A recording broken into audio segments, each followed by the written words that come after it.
Having branded, eye-catching photos is key when it comes to being online.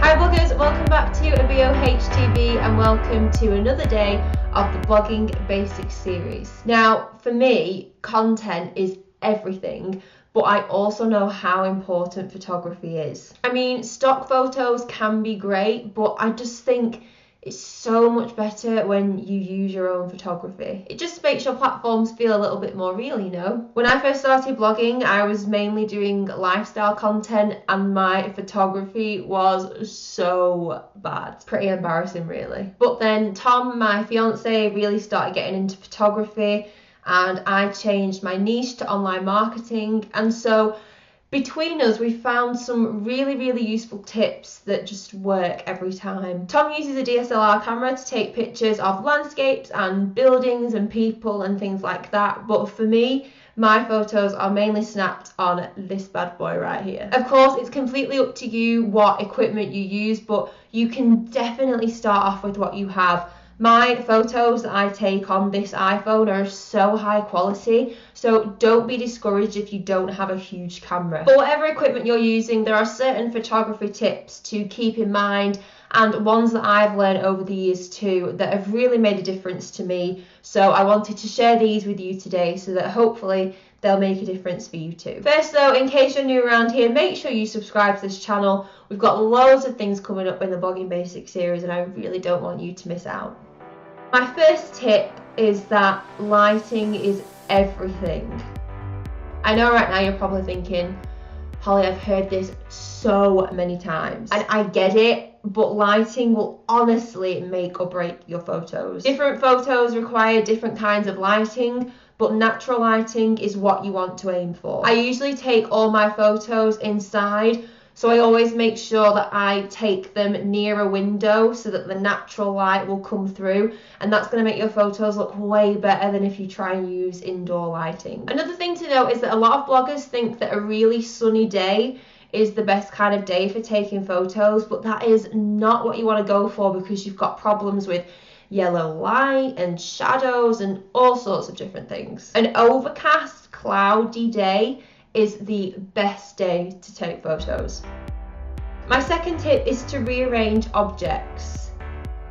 You see people taking photo after photo from the same angle, and that's probably why you're not getting the best shot. Flat lays, food photos, coffee table shots, they're all best taken from overhead, but don't be afraid to move some objects around. Sometimes even if you move one thing around or raise everything up a level, you'll get the shot that you want. It's like if you go out for coffee. Your coffee mugs are going to look so much better in the picture if they are closer together rather than being at opposite ends of the table. Just don't let it go cold while you're taking that picture. My third tip is to always take more than one shot.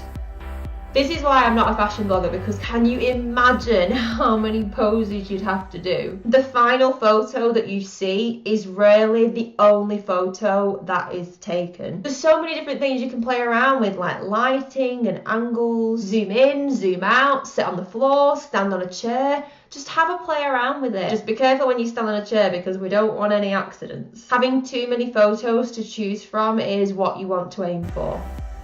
My fourth tip is to edit. Editing is my favourite part of the photography process because it's honestly where all the magic happens. This is how you can turn your photo into exactly what you wanted it to be, especially if maybe the lighting wasn't right or it wasn't as sharp as you wanted it to be. Just don't over edit. You want it to look natural but good. I use the Lightroom app on my iPhone to edit my photos. So I usually use the bright preset and then adjust the brightness, shadows, highlights, and then the vibrance to enhance the colours. Tip number 5 is to consider your background.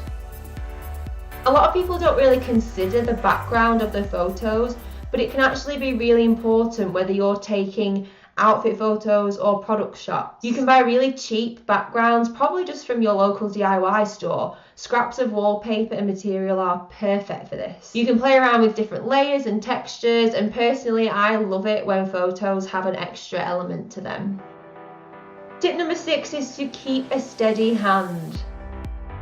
A lot of people let the camera scare them, but you're the one that's in control of it. So let's say you're in a cafe and you want to take a shot of your meal that's just arrived, but you're so nervous because there's so many people around. So you take one really quick shot and then you look back and think, oh, well, that's rubbish, I can't use that anymore. That's why it's so important to take your time when it comes to your photos. Take your time, don't be embarrassed, and always make sure that you tap to focus. And my final tip is to add life to your photos.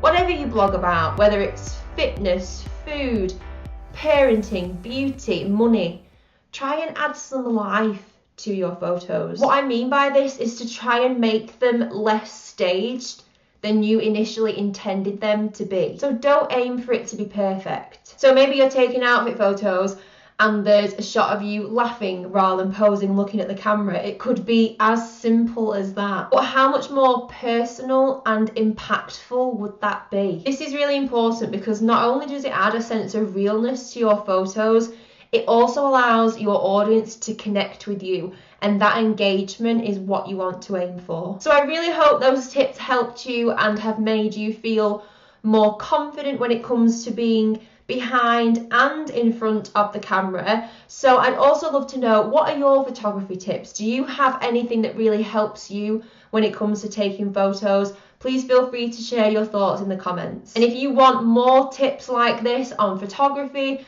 or building an online presence, then make sure you join my free resource library because it is packed full with workbooks, cheat sheets and loads more to help you grow your online presence. So I'll leave a link to that in the description. That's all for today, bloggers. Thank you so much for watching. I really appreciate it. Make sure you subscribe for more blogging basics and really get back in control of the camera so you can get one step closer to a breakthrough.